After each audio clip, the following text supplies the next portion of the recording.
प्रतिदिन बाजी लगुच कोमलमती शिशु जीवन निश्चित अभिभावक बेपरुआ घरोई शिक्षा अनुष्ठान केन्द्रापड़ा छतु फुटिला भली अनेक घरोई शिक्षा अनुष्ठान खोलिबारे लगी। दैनंदिन विद्यालय को जाउथिबा अनेक पिलांक पई शिक्षा अनुष्ठान पक्षरु स्कूल बस परिवर्ते छोट छोट ऑटोर व्यवहार हेउछि। गोटे गोटे घरोई शिक्षा अनुष्ठान गुड़िकरे 30 रु ऊर्ध्व ऑटो पिलांकु दैनंदिन नेबा आनिबा करुथुबार देखिबाकू मिलुथिबा बेले गोटे ऑटोर क्षमता ठारू अधिक पिलांकु अणनिश्वासी भावरे ऑटोरे भर्ती करी विद्यालय को नेबा आनिबा करा जाउछि। अधिकांश पिला माने ऑटो पछरे ओहली बसी जाउथिबार मध्य देखा जाए। पिलांक भविष्यत गढ़िबा सह पिलांक जीवन सुरक्षा मध्य शिक्षा अनुष्ठानर दायित्व, किंतु किछि अर्थ बंचाइबा लोभरे प्रतिदिन बाजीरे लागुछि कोमलमती शिशुंक जीवन।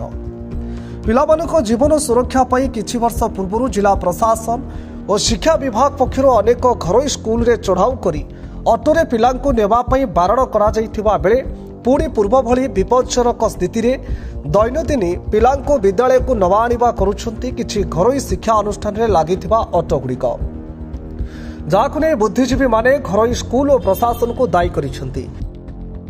नगेंद्र जेना भीम आर्मी जिला सभापति एवं विजिलेंस कमिटी मेंबर केन्द्रापड़ा। अनेक घरोई स्कूल अच्छी घरोई स्कूल संस्था माने जो सब करिछंती से माने छोट छोट पिला मानक जो भली भाव में छेली मेढ़ा भाया ऑटो टाटा मैजिक से लदिक नौकरी स्कूल को आणुंट ये बड़ विपदपूर्ण भाव में से पिला मानकु से नवा आनिबा करुछंती।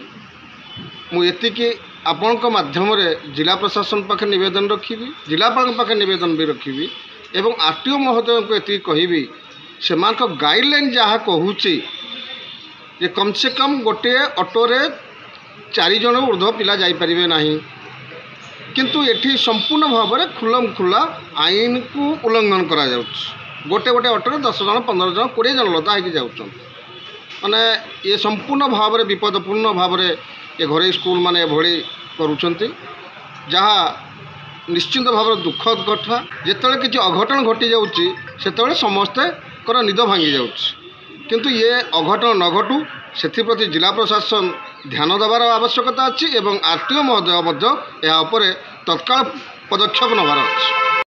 तेरे पिलामानकु सुरक्षित भाव में विद्यालय नवा आनिबा पई घरोई शिक्षा अनुष्ठान गुड़िक केबे तागिद कराजिबो और एभली बेपरुआ कार्य पई कोन कार्यानुष्ठान हेबो ताहा देखिबाकू बाकी रहिला। केन्द्रापड़ा उमेश पाढ़ी रिपोर्ट उत्कल न्यूज।